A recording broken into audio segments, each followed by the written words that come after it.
Dear students and parents, पिछली class में हमने प्रेजेंट परफेक्ट कंटिन्यूअस टेंस के बारे में पढ़ा था और उसका पार्ट 1 हम पढ़ चुके हैं। पार्ट 1 में हमने अफर्मेटिव जुमले बनाने सीखे और स्ट्रक्चर सीखा और फॉर और सिंस का इस्तेमाल सीखा। तो आज हम इसका नेगेटिव सेंटेंस और आखिरी पार्ट 2 पढ़ेंगे।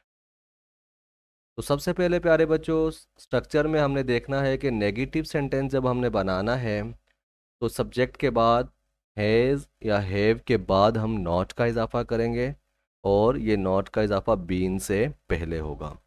यानी जैसा कि ये नीचे दिया हैव नॉट बीन या फिर हैज़ नॉट बीन, इस तरह से हम नेगेटिव जुमला बनाएंगे। तो देखते हैं कुछ मिसालें।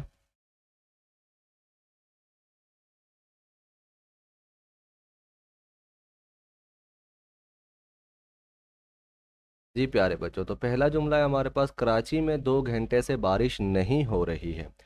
यानी ये अफर्मेटिव जुमला था, कराची में 2 घंटे से बारिश हो रही है। तो अब नहीं आ गया तो ये नेगेटिव बन गया। It has not been raining in Karachi for 2 hours. ठीक है, कराची में 2 घंटे से बारिश नहीं हो रही है। वो 6 महीने से आपको धोखा नहीं दे रहे हैं। They have not been cheating you for 6 months. ठीक है, हैव नॉट बीन का इस्तेमाल हो रहा है। बाकी फॉर और सिंस का इस्तेमाल हम पिछली क्लास में तफसील से पढ़ चुके हैं। हम इंग्लिश को बेहतर करने के लिए 7 दिन से मश्क नहीं कर रहे हैं। We have not been making practice to improve English for 7 days.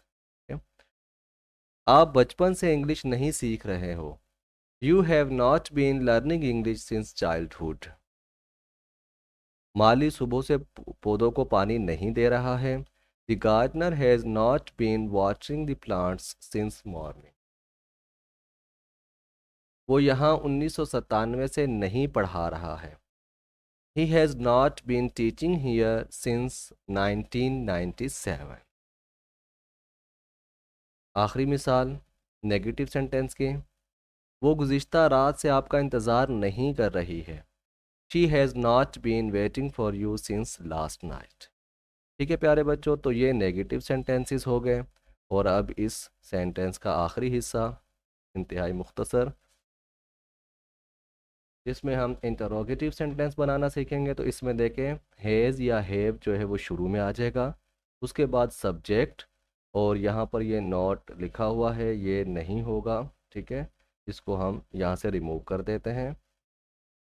जी प्यारे बच्चों, तो ये हमने यहाँ से नॉट नहीं आएगा, वो हमने हटा दिया। ठीक है, तो इसका स्ट्रक्चर क्या होगा, शुरू में हैज़ या हैव लगाएंगे, फिर सब्जेक्ट आएगा, फिर बीन आएगा। ठीक है, जैसे have you been teaching here for 10 years. क्या आप 10 साल से यहाँ पढ़ा रहे हैं। ठीक है, यस आई हैव बीन या नो आई हैवंट बीन। ठीक है, और फिर इसी तरह, क्या वो सुबह से फ़ोन इस्तेमाल कर रही है।